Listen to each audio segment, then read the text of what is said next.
اهلا وسهلا بيكم في فيديو جديد. هنعمل مع بعض النهارده الجامب سوت اللي انتوا شايفينها في الفيديو دي. هنعملها مع بعض من اول رسم الباترون لحتى تكفيلها على المكنه. القماش اللي انا مستخدماه اسمه سي واي. المقاسات اللي انا مستخدماها في الفيديو تلبس مقاس لارج، ممكن تعمليها باي مقاس مناسب ليكي. ويلا بينا نرسم الباترون. طبعا هنجيب ورقه ونتنيها بالنص وننزل من الخط اللي فوق ده 44 سنتي، وده خط اسمه خط الوسط من اول فوق لحد تحت كده 44 سنتي. طبعا بيختلف على حسب المقاس بتاعك. بعد كده انزل 20 سنتي واللي هو طول الارداف اللي تحت هي 20 سنتي ثابته في معظم المقاسات، على حسب بقى لو الجسم مليان شويه بيبقى اكتر من كده. بعد كده بنصف المستطيل ده اللي هو طوله 44 سنتي، فبالتالي هنزل 22 سنتي عشان احدد الخط بتاع خط القبط. وناخد خط وده اسمه خط القبط، بعدها خط الوسط، بعد كده خط الهنش. تمام. بعد كده هندخل 18 سنتي وده نص عرض الظهر. تمام. بعد كده بناخد خط نوصل الخط دواتي اللي هو 18 سنتي زي ما انتوا شايفين في الفيديو، ده الخط اللي احنا هيطلع منه حردة القبط. بعد كده من النقطة دي من خط القبط هناخد ربع دوران الصدر. ربع دوران الصدر 26 سنتي. بعد كده هناخد خط الوسط، هناخد ربع دوران الوسط وهو 23 سنتي، واخر خط هناخد ربع دوران الهنش وهو 27 سنتي. ونبدأ نرسم الخطوط كده، نوصلها بالريجة زي ما انتوا شايفين. لو مش متوفر عندكم عادي ممكن تعملوها بمسطرة. الخطوة اللي بعد كده هنرسم حردة رقبة الأمامية وهي طولها 17 سنتي في عرض 11 سنتي، ونوصلها زي ما انتوا شايفين كده في الفيديو. أنا عاملاها على شكل في أو 7. حردة الرقبة ممكن تبقى أصغر من كده على حسب انتوا حابينها ايه. بعد كده هنرسم 5 سنتي ونوصلها اللي هي حردة الرقبة الخلفية، وخلي بالك مش هتبقى كده، احنا هنعدلها بعدين. ومن الخط اللي في نهاية الرقبة ده هنطلع خط مستقيم زي ما انتوا شايفين في الفيديو، طوله 43 سنتي.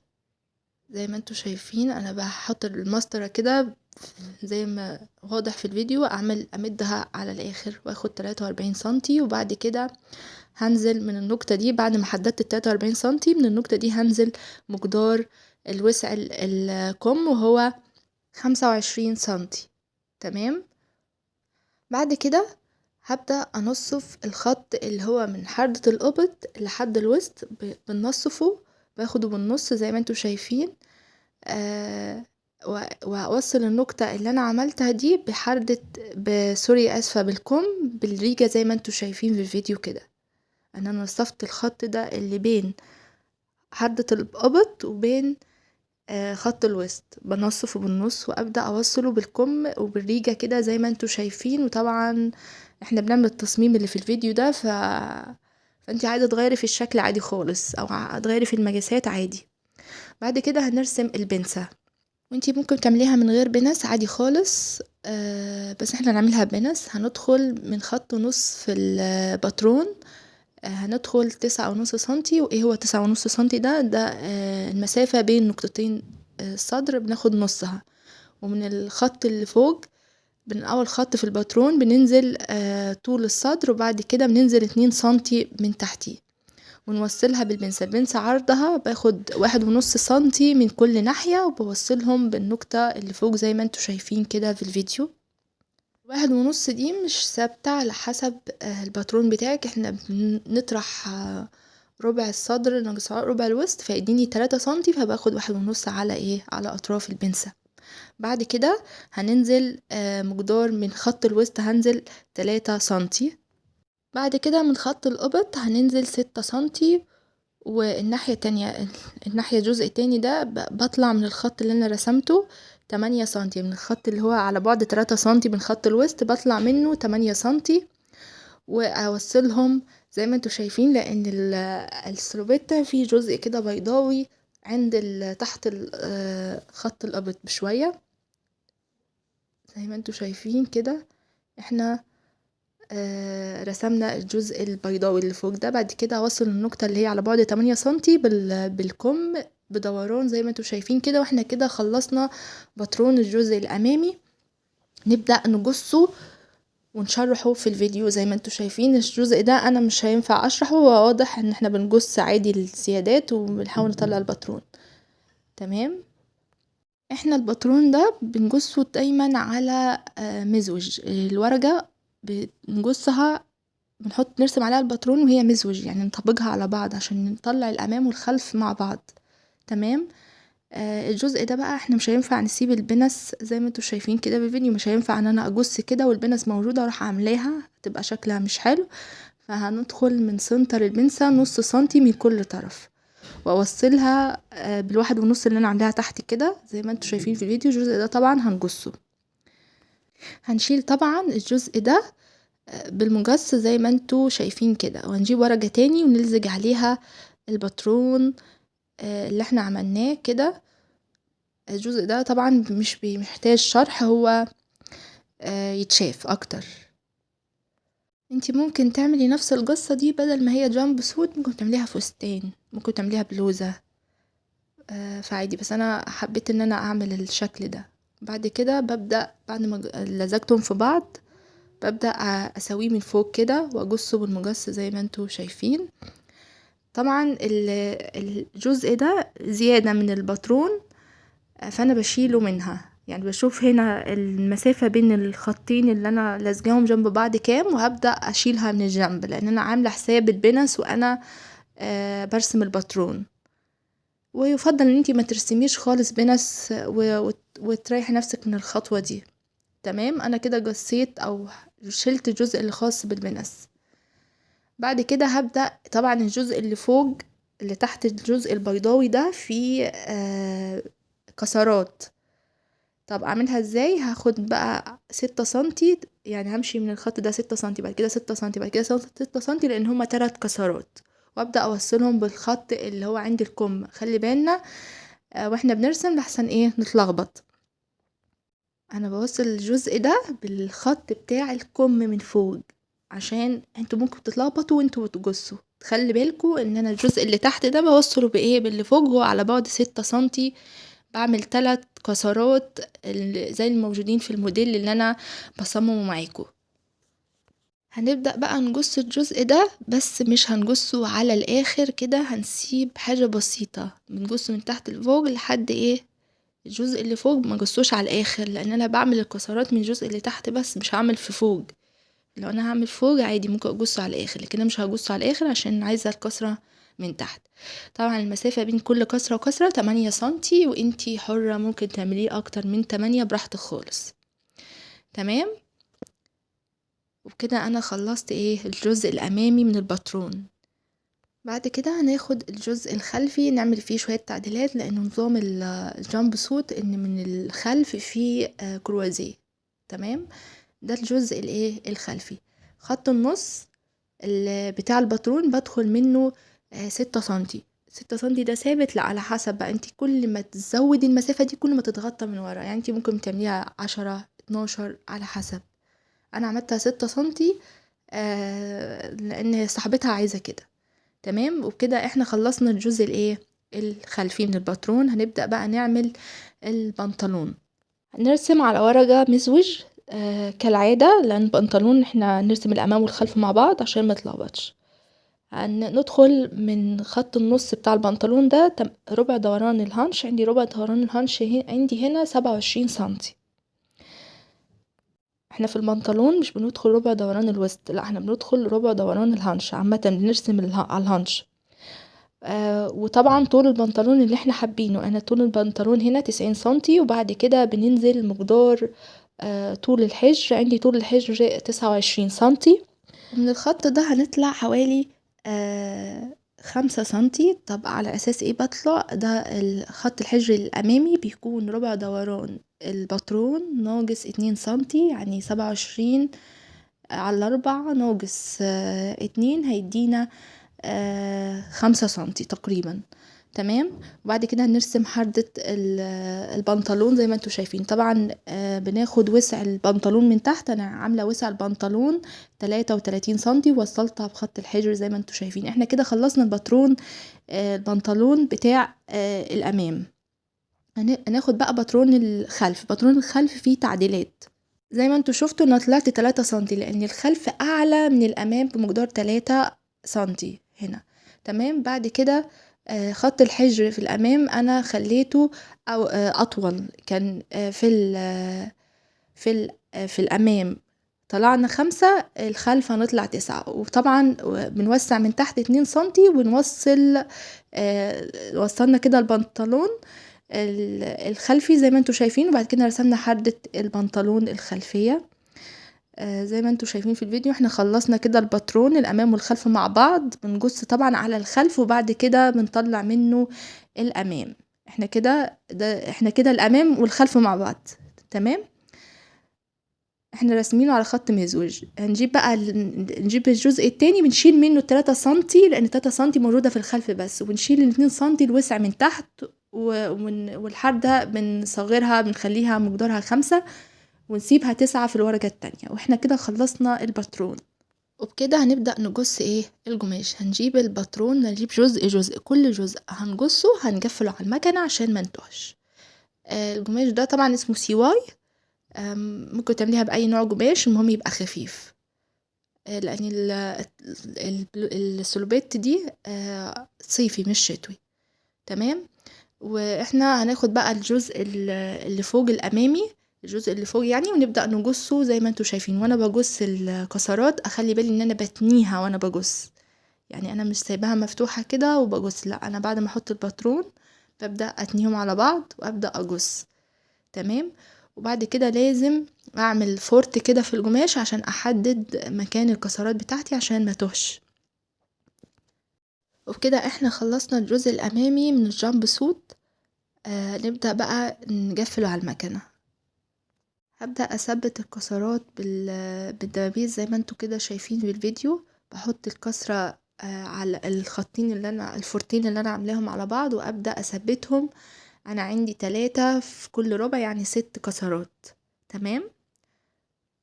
الجامب سوت دي التصميم ده عامة احنا بنصمم الشكل وانتي حرة في مقاساتك. انتي ممكن تعمليها اي مقاس انتي حباه حتى لو مقاس اطفال هتبقى برضو حلوة. والتصميم ده كان نازل الصيف اللي فات كتير خالص منه.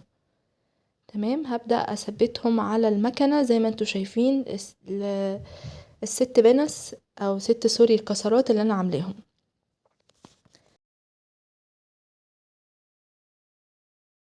وبكده انا خلصت الكسرات اللي انا عملتها وقفلتها على المكنة. نبدأ بقى نعمل الجزء اللي تحت اللي هو البيضاوي كده بجصه احطه على القماش على متني. الجزء المستقيم ده بحطه على القماش وهو متني واخلي بالي مع كس او اعمله على مفتوح عشان تبقى في مشكلة هنا. تمام. الجزء ده ببدأ احدد خط النص عليه وخط النص فوق في الجزء التاني واحطهم على بعض واقفلهم على المكنة زي ما انتوا هتشوفوا كده في الفيديو. واخلي بالي وانا بخيط ما تجيش معايا معوجة. عشان ما تجيش معايا معوجة ان انا لازم احدد خط النص في كل جزء من اللي انا بثبتهم في بعض. تمام. وبكده انا خلصت قفلت الجزئين دول ببعض ثبتهم في بعض. هنبدأ بقى نشطب الرقبة. هعمل طبعا انا قصيت على نفس الفتحة الفي دياتي نفس الفتحة بتاعت الرقبة واحط الوش على الوش واخيطهم في بعض زي ما انتوا تشوفوا كده. وطبعا لازم نعمل لهم اوفر عشان القماش ما يبقاش منسل لان سي واي ده بينسل. هبدأ اتني الجزء ده لجوه وهاخد هاخد على طول سن ابرة على الطرف كده سن ابرة وهاخد تاني مسافة تاني اخد خياطة تاني جنبها عشان البطانة بتاعة الرجمة ما تتحركش معايا وتضايق شكل البلوزة. وكده احنا خلصناها. بعد كده هناخد الجزء الخلفي. طبعا بنبدأ نحطه على القماش ونقصه زي ما انتوا شايفين في الفيديو. الجزء الخلفي فيه كروازيه. انا بسيب مسافة في الكروازيه مش بجص على خط الكروازيه على طول، لا بسيب حوالي 8 سنتي ممكن اكتر او اقل على حسب ما انت حابة. وابدأ احطهم على بعض عشان انضف شغلي ما يبقاش فيه خيط منسل. ممكن اثبتها بخياطة او بدبل فيس. واحنا كده خلصنا الجزء الامامي والجزء الخلفي، خلصنا الكروازيه. نبدأ بقى ناخد البنطلون. باترون البنطلون هناخده بقى ونجصه على القماش زي ما انتوا شايفين في الفيديو ده. الجزء البنطلون يعني بتاع الجزء الخلفي هجصه، وطبعا اخلي بالي من مسافات الخياطة. وبعد كده هجيب الجزء الخلفي اللي انا خلصته، احط الكروازيه على الكروازيه واثبته على المكنة. وبعد كده هجيب البنطلون اللي انا لسه مجفلاه، وطبعا البنطلون ده خيطت الخط بتاع الحجر اللي هو على شكل ال ده، خيطته وسرفلته تمام، وهحطه على الجزء الخلفي من ورا، وهبدأ خيطه كده. احنا خلصنا الجزء الخلفي من الباترون بتاع السلوبيت. بعد كده نجيب الباترون الامامي بتاع البنطلون، هنبدأ نجصه. طبعا البنطلون فيه جيب، انا هنا قبل ما اخيط الجيب انا بخيط الحرف ال ده، بخيطه زي ما انتوا شايفين في الفيديو وسرفلته. طبعا هنعمل الجيب ده انتي على حسب انت حباه شكله انا عاملاه على مش مدور، لا بخط عادي.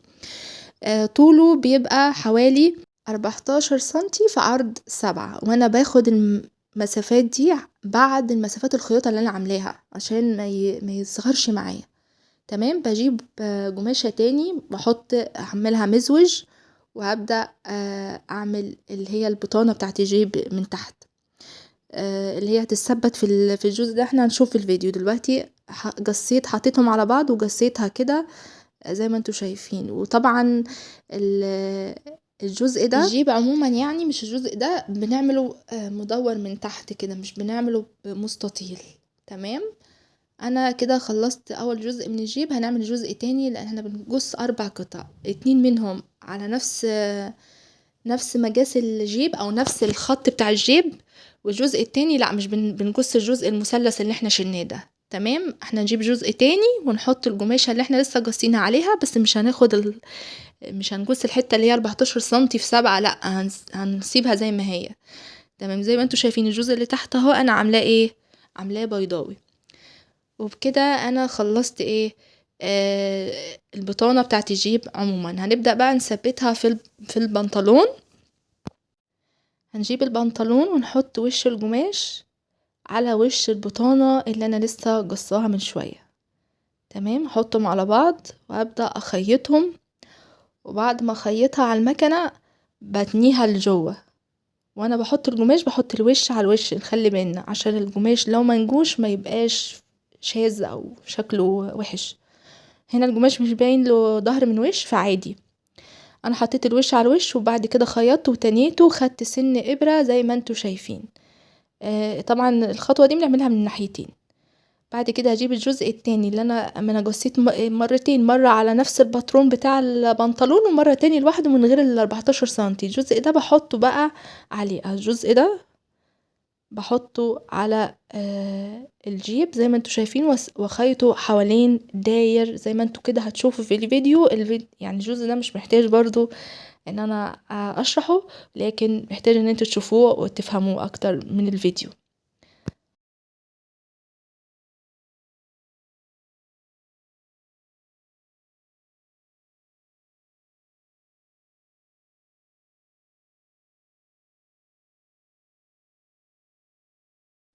وبكده احنا خلصنا الجيب بتاع الجزء الامامي. انت ممكن تعمليها من غير جيب عاد خالص، بس انا حبيت ان انا اعملها بجيب تمام.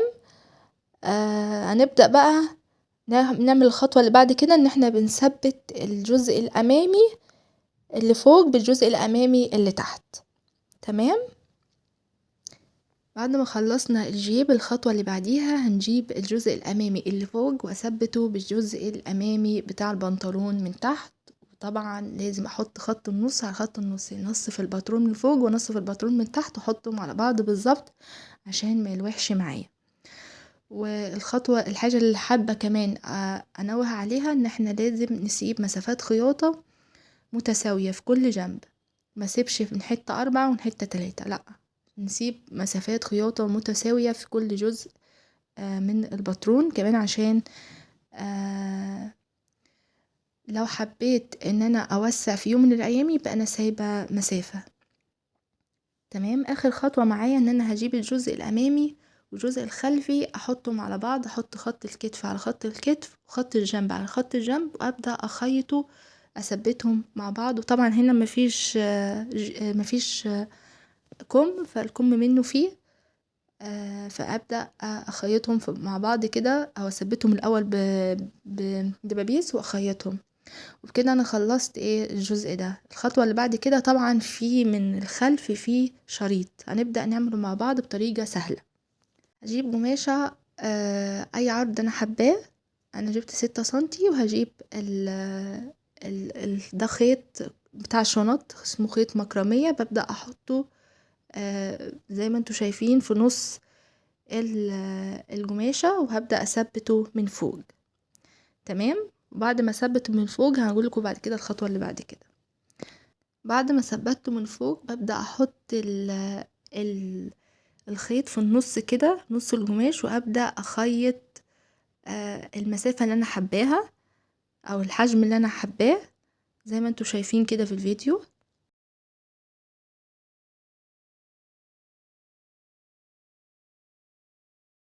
بعد ما خيطته هبدأ اشيل مسافات الخياطة او الجزء الزيادة ده، عشان ما يلكلكش مني لما اعدل القماش او اشد الخيط من تحت. تمام. كده بشيل الجزء ده الزيادة. وطبعا انا ممكن لو مش متوفر عندي الخيط ده ممكن استخدم اي حاجة عندي، اي خيط عندي، اي سلك عندي عادي خالص. هبدأ اشد الخيط من تحت اللي انا عاملاه من جوه القماش زي ما انتوا شايفين كده، بحاول اشده واطلعه. انا كده خلصت شديته، وابدأ اجصه بالمجص، هو مش هيبان خالص. وبعد كده بخيطه، بمشي سن ابرة على مسافات الخياطة في كل ناحية، بحيث يبقى شكله كده معايا في الاخر. وبعد كده هثبته في الجزء الخلفي من الجامب سوت من فوق زي ما انتوا شايفين كده في الفيديو. طبعا الفيديو لسه مخلص، لان في من ورا كمان في استك. هنبدأ نخيط مع بعض الاستك ده عرضه 2 سنتي، ببدأ اثبته على القماش في الخط اللي بين الجزء اللي فوق واللي تحت من ورا، يعني الخط اللي في النص ده اللي بين البنطلون والجزء الخلفي بثبته زي ما انتوا شايفين كده في الفيديو. وبعد ما اثبته بتنيه على الناحية التانية. وبكده احنا نكون خلصنا الفيديو. اتمنى ان هو يعجبكم، وما تنسوش اللايك والشير والسبسكرايب. ولو حابين اي حاجة تسألوا عن اي حاجة في الفيديو، او حابين ان انا اعمل اي حاجة جديدة اكتبولي في الكومنتات وانا هعملها. ومع السلامة في فيديو جديد.